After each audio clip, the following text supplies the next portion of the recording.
Hi everybody, it's Lori Wetzel here with another installment of Tech Tip Tuesdays.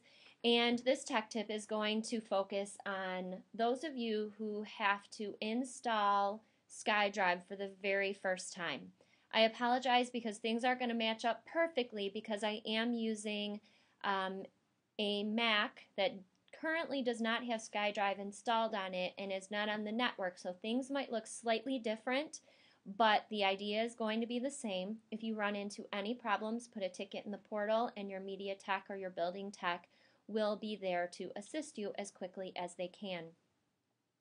So the very first thing I want you to watch out for is if you are installing this for the very first time and you are issued your computer this summer, look in your dock for a SkyDrive icon. It would probably be a light blue icon. And if you have that, that's the old one. You no longer want that. It's not going to work. So I'm going to have you go to your Finder. If you click on Finder and this window doesn't automatically open, like I'm going to pretend it didn't, you can always go to File, New Finder Window. So keep that in mind. Go into your Applications folder and look to see if you have SkyDrive in this list. And if you have SkyDrive in this list and it's a light blue icon, you're going to want to drag it into the trash. So I will just pretend that this was the icon I was looking to get rid of. I'm clicking, holding, and dragging into the trash. I'm not actually going to put it there, but you would let go of your mouse and trash it. I'm going to quit out of my applications folder and look down in your dock. If you have that SkyDrive icon, the light blue one, the old one, you can go ahead and poof it off of the dock by clicking, holding, and dragging it off.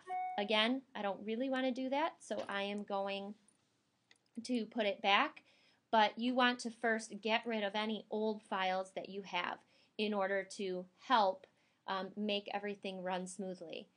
Once you've done that, you may want to empty your trash. Mine is empty, so I don't have this option, but you may want to go to Finder, Empty Trash, clear out your trash so you're making a fresh start. From here, you're ready to start downloading SkyDrive. I am going to google.com and I am just typing in SkyDrive download Mac. And the very first link that comes up is one that will allow you to download the SkyDrive for Mac.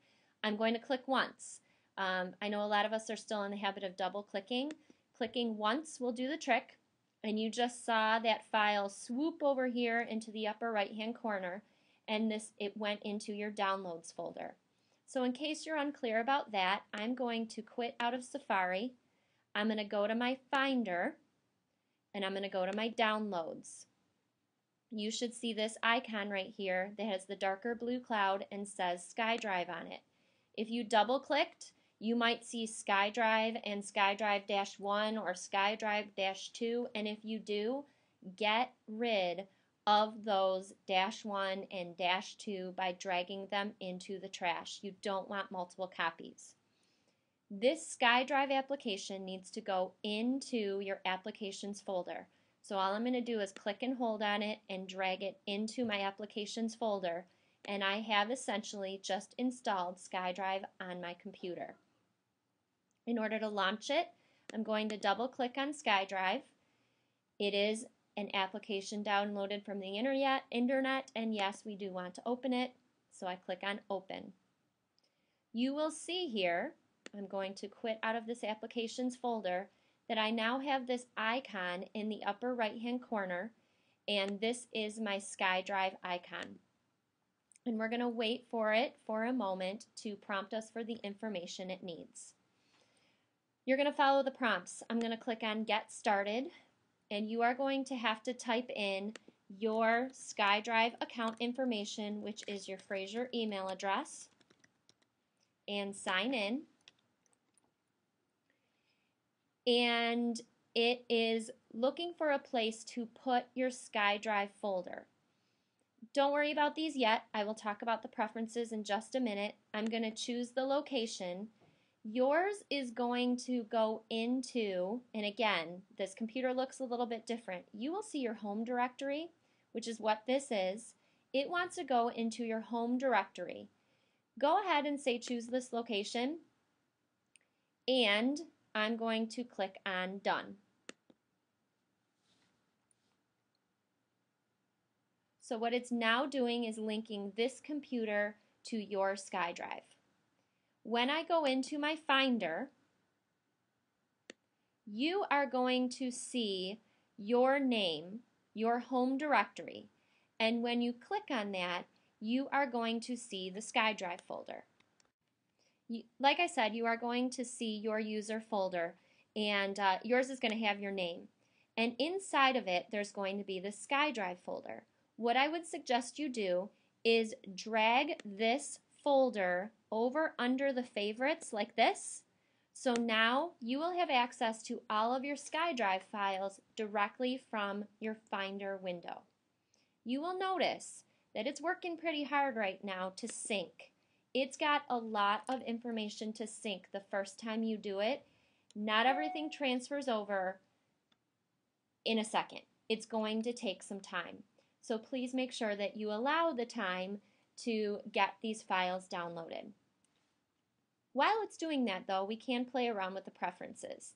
When you go to preferences, I actually keep this box checked to automatically send log files to SkyDrive when I experience a problem. It can never hurt to let SkyDrive know when you're having an issue, and it's pretty much transparent in the background. You don't see it happening. The dock icon, it's up to you whether or not you want to have it visible or not. Sometimes I feel like it's not syncing and I just want to wake up the connection. It's kind of nice to have the icon for that reason. And the Open at Login is kind of a nice feature to have as well, so that when you are logging into the computer for the first time, it will automatically log in the SkyDrive. So I'm going to X out of that, or get out of that window. You have access to your SkyDrive in essentially 3 places now. Up here in the top menu bar, through your Finder window, right down here because you created the shortcut, and down here in the dock. For some reason, I'm finding that SkyDrive icon doesn't necessarily stay in the dock the way I want it to. So just to double check, right click on this icon, go to Options, and say Keep in Dock. So that way, if I choose to quit out of SkyDrive, the icon disappears from the top, so I know no syncing is going on. But the icon is still down here in my dock, so I can wake it up, turn it back on, and it will continue its syncing, and you can see that activity there. One word of warning when you're dealing with the SkyDrive and with the files, keep your file names simple. Avoid any weird characters. Keeping it alphanumeric will make everything sync very quickly and easily. If you do have any errors in terms of syncing, watch your icon up here in the upper right hand corner for a red circle with an X in it. You'll be able to click right on that icon and it will point out exactly for you where those files are that are having an issue syncing. You'll be able to change the name and you'll find that things sync pretty quickly and easily. Hopefully this was helpful. If you have any questions, again, please put them into the tech portal and your media techs or your building technicians will get with you at your convenience to make sure that you get up and running. Have a great day.